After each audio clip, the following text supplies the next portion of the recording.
Hola mundo, hoy regresamos aquí al estudio de EBTV y lo hacemos para darle la bienvenida a Antonio de la Cruz. Él es no solo profesor en este espacio, sino también presidente de Inter-American Trends. ¿Cómo estás, profe? Bien tú, Carla, un placer estar contigo. Qué bueno que hayas regresado al estudio. Sí, porque teníamos muchas entrevistas durante la semana pasada en distintos horarios por temas de los invitados a estar en otro continente, pero bueno, ya regresamos aquí a este país incluso, porque tú estás en Washington, ¿cierto? Todavía. Es correcto, sí, claro, estoy en Washington. Sí, bueno, sí. Voy a empezar por lo siguiente, por estos insultos, descalificaciones de Maduro a los observadores de la Unión Europea, les dijo espías. La pregunta que yo me hago es si esto le genera a alguien alguna sorpresa. No, porque ¿qué ocurrió? Él aceptó el informe que leyeron en Caracas, ¿verdad? Regresa una parte de la delegación a su país de origen y resulta que él viaja a Cuba. Y después que regresa a Cuba, viene con una carga en la que quiere descalificar lo que hicieron. No sé si en Caracas no se dio cuenta del informe, los asesores que tienen, pero en Cuba aparentemente la debieron haber dicho. El informe te deja muy mal. Ajá. Y él viene y los acusa de que entonces son espías para poderlos descalificar, lo cual ya la Unión Europea respondió que no es así, que ellos son independientes y se rigen dentro de todas las normas que cumplen con la observación internacional. Porque yo creo que lo más fuerte que ellos dijeron era que el marco electoral no cumple con los estándares internacionales, con los básicos sí, pero pudieron constatar la falta de independencia judicial y la no adherencia al Estado de Derecho y algunas leyes que afectaron la igualdad de condiciones, el equilibrio y la transparencia de la elección. Y eso es lo que estamos viendo hoy en Barinas. Ajá, voy con eso, que también lo voy a conversar con un periodista quien está en Venezuela. Pero esto de Barinas, tenemos ¿cuántos años con una impugnación interpuesta en el caso de Amazonas? O en el caso del Zulia, incluso, no, en el caso de Bolívar, perdón. 6 años y 4 años ha estado esa impugnación allí. Es decir, que lo que le pasa a Superlano puede estar allí, dormir no sé, del descanso eterno allí en los archivos del CNE, y eso nunca prosperar, y eso tampoco tendría que ser una sorpresa. Correcto, lo que ocurre es que es un hecho en el que ellos quisieron blanquear su dictadura con la Unión Europea, y en eso buscaron el apoyo de Borrell. Cuando digo ellos es Maduro y compañía. Entonces, ¿qué ocurre? Cuando tú haces lo que acaba de ocurrir en Barinas, todo el blanqueo se te cayó el maquillaje. No tienes maquillaje ya para poder. Y ese informe que había sido medianamente, sí es cierto, es duro en términos de letra pequeña, pero no había sido tan fuerte en términos de letras grandes, se convierte ahora en letra mayúscula. Porque ¿cómo justifica esa acción de Barinas ante la comunidad internacional en términos de poder justificarlo por 3 actas a última hora, cuando ven que le dan autoridad al Consejo Nacional Electoral para que intervenga el Consejo Nacional Electoral, ellos usan al TSJ para inhibirlo y por lo tanto ponerlo en el sueño de los justos, como tú dices. En el sueño de los justos, había olvidado la frase. Ajá, profe, ¿me ibas a añadir algo más? Perdona que te interrumpí.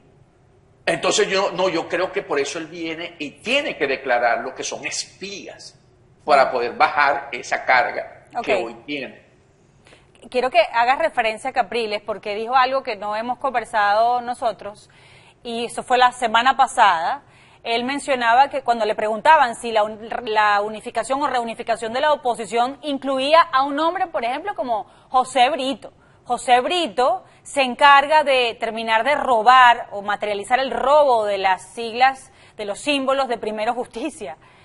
A mí me parece absurdo, contradictorio, que Capriles diga que va a revisar primero la cercanía a un hombre que está de manera comprobada, que según medios y según además acusaciones aquí en Estados Unidos, señalamientos, sanciones, que habría recibido dinero de la corrupción. Y en segundo lugar, después de haberte hecho esa traición a las libertades democráticas representadas en los partidos políticos. José Brito definitivamente es un personaje que no es de la oposición, es un personaje que está más cerca de lo que es la forma del chavismo, que es la corrupción, el manejo ese dudoso que hacen de todas las cosas. Entonces José Brito no es alguien con el que no se pueda negociar. Sin embargo, yo sí creo que ese electorado que él captó, sí hay que enamorarlo por parte de la oposición, porque ese es un electorado que no es alacrán. Y para eso, el alacrán es él, no la gente que habría votado por él. Pero mi pregunta es, entonces Capriles tiene que afiliarse a él o acercarse a él para lograr conquistar a ese sector de la población. No, yo creo que aquí lo que hay que mostrar abiertamente por qué José Brito no es opositor, para que ese electorado entienda, ya que votó por él, que no es la forma de luchar contra Maduro, porque elegirlo a él era darle una alianza a Maduro. Entonces yo creo que aquí los liderazgos regionales van a tener que hacer esa labor en cada uno de los estados donde sacaron esas figuras consideradas alacranes una votación, porque ese electorado tenemos que volverlo a traer hacia las fuerzas democráticas en términos de buscar esa salida de Maduro y no de que nos hagan creer, ¿verdad?, cuentos de camino. Bueno, profesor, ¿sabes que Bloomberg publica un análisis y dice que ellos, o todos los escenarios apuntan para ellos a que Capriles habría hecho un convenio con Maduro y también con un sector de Acción Democrática para intentar desplazar a Juan Guaidó de su cargo? ¿Cómo lo ves? La posibilidad de que tenga éxito, más después de este 21 de noviembre y sus resultados para ellos, y también después del respaldo que le ha dado Estados Unidos, obvio, a Juan Guaidó.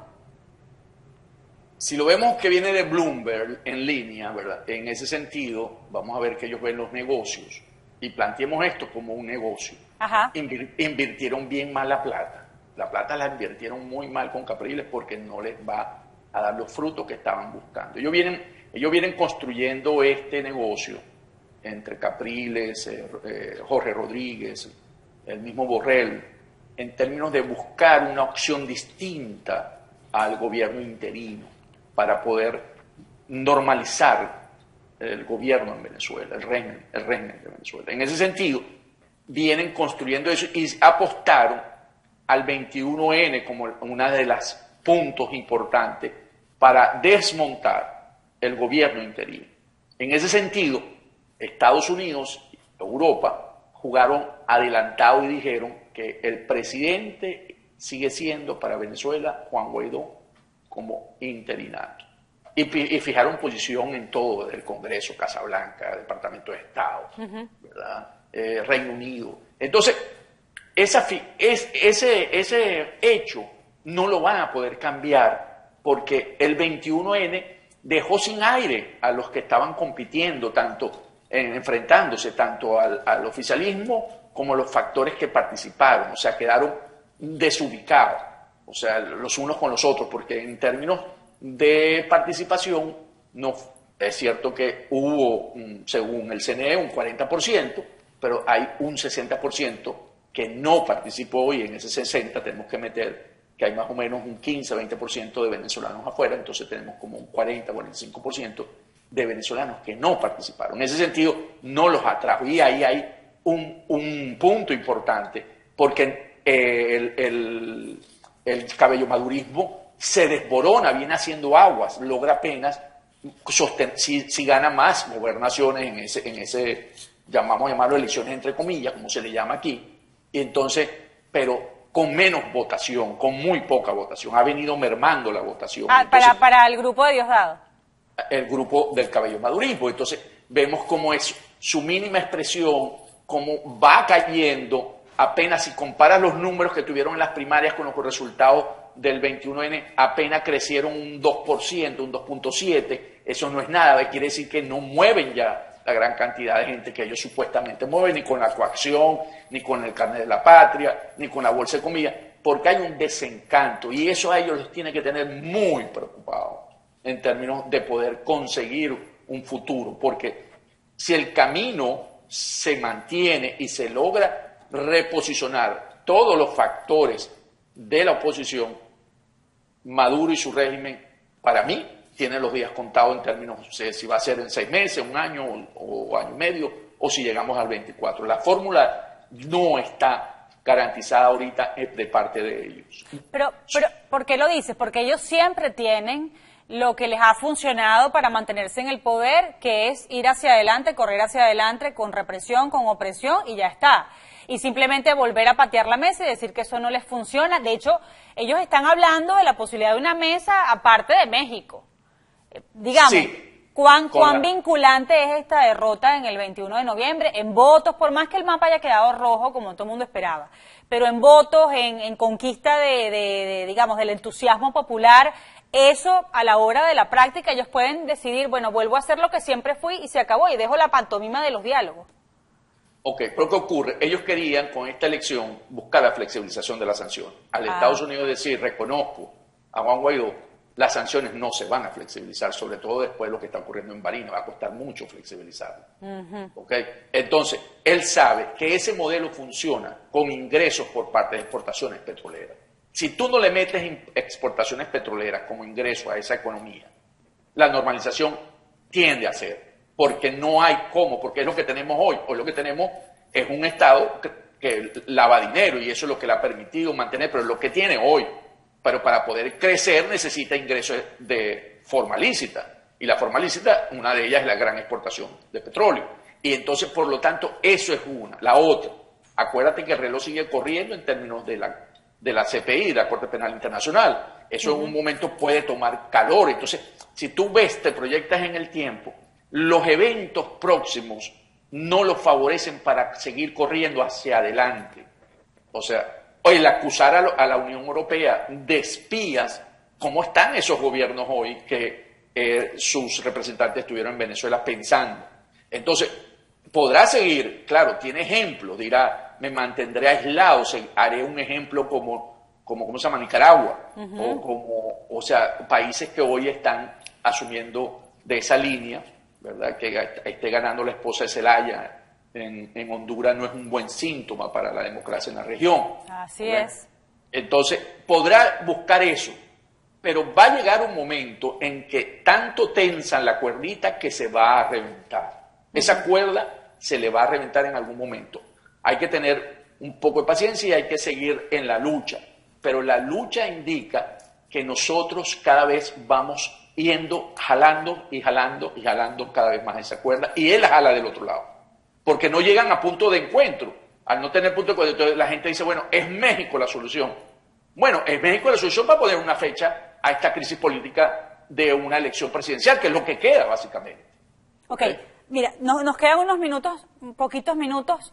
Los voy a usar al regreso de esta pausa en un bloque cortico, pero es que hay dos inquietudes que me falta por preguntarte, y ya el tiempo de este bloque se agotó. Voy a regresar con el profesor Antonio de la Cruz en unos segundos nada más, que siento hay como una nueva campaña para que el mundo ataque por allí. Tú hablabas del financiamiento, que Maduro no puede hacer nada sin el dinero que le da oxígeno. Y además recordabas que el lavado de dinero es la fuente principal en este ahora en el que está sancionado. Pero el lavado de dinero, Saab no es el único, hay miles de Saab. Entiendo que hay como una arremetida ahora contra ellos para que el mundo comprenda que tiene que buscar y atrapar a todos los Saab, y no solo a los más famosos o a quienes quizás robaron o se apropiaron de millones de dólares, sino también a toda la cadena. Hasta aquel que pensó que estaba haciendo un negocito, no, yo solamente hice un negocito una vez. Toda la cadena, hasta en lo más delgado, ¿cómo lo ves? No te escucho, profe, creo que estás en mute. Lo que ocurre, Carla, es que como en la justicia de los Estados Unidos tú puedes buscar beneficios y entonces delatando o contando los cuentos de los otros, hay ahorita toda una serie de personajes que han estado vinculados a esos negocios ilícitos que están cantando, y entonces por eso ha ido tomando mucha fuerza y todos quieren ahora poder ver cómo conseguir beneficios. Pero hay un elemento interesante hoy, Carla, que sale en esta tarde, que es que a Alessab le agregaron una causa más. Sí. que es el de la corrupción, el de que tú sobornas. Ajá. Y ese no está acordado con Cabo Verde. Con Cabo Verde. Entonces, ajá. le amplía su horizonte. Entonces, se pone interesante porque es otro aspecto que además abre, que es la parte que también ocurre mucho en Venezuela, que es el soborno, la corrupción. Y entonces, también le están metiendo ese otro lado. Y por eso te dije al final de la otra parte de que están jalando la cuerda en vez de buscar punto de encuentro. Si siguen jalándola, va a terminar muy mal Maduro y su combo. Es que fíjate que, claro, cuando sale esto de sacar del juego, del expediente, los 7 cargos y solo dejarle el de conspiración para lavar dinero, muchos dijeron, no, entonces ya logró, sobornó al juez, estas cosas que a veces decimos los venezolanos sin pensarlas, ¿no? Digamos, sobre la defensa de Saab y el poder que pudiera tener también aquí en Estados Unidos, como si esto fuera el sistema de justicia de Venezuela. Pero sí se decía, incluso este servidor hizo un video comentando que hay tantos delitos vinculados al lavado, que hablan de terrorismo, que hablan de corrupción, y ya está empezando a hacerse realidad. Es decir, no lo van a dejar salir ileso a Saab. Obviamente él siempre va a tener posibilidad de defenderse y posibilidad de negociar, pero este expediente lo pueden engrosar como está pasando a partir de hoy, ¿no? Es correcto, entonces van a empezar a seguir saliendo causas que no están supeditadas al acuerdo de extradición y que son vigentes, y él va a tener que responder por eso. Y entonces se le empieza a enredar cada vez mucho más el caso. O sea, él va a entender al final que es mejor negociar que seguir sacrificándose por un régimen que realmente el tiempo que tiene para seguir huyendo hacia adelante cada vez se le pone más pequeño. ¿Y vienen más Saab y Saabcitos? Vienen más de España, por supuesto, los dos que estaban anunciados. No, me refiero a esos quienes han estado en esta cadena sí, que creen que se van a salvar. Sí, sí, claro, porque la cadena empieza a crecer y empiezan a no tener protecciones, y como la justicia de Estados Unidos abarca todo lo que está asociado, ¿verdad?, al sistema americano, entonces todos pueden ser perseguidos en ese sentido. Profe, muchísimas gracias. Ya hablaremos más adelante. Espero que antes que finalice el año, que para nosotros es el 17 de diciembre, digamos, aquí en transmisión, pero es importante dejar algunas reflexiones en lo que pasa en estos días y volverte a tener en el espacio. Con mucho gusto, Carla, siempre a tu orden y a tu audiencia. Gracias, profesor. El profesor Antonio de la Cruz, presidente de Interamerican Trends. Regreso con Gustavo Azócar, bueno, y yo creo que eso promete. Así que no se lo pierdan. Ya vuelvo con él.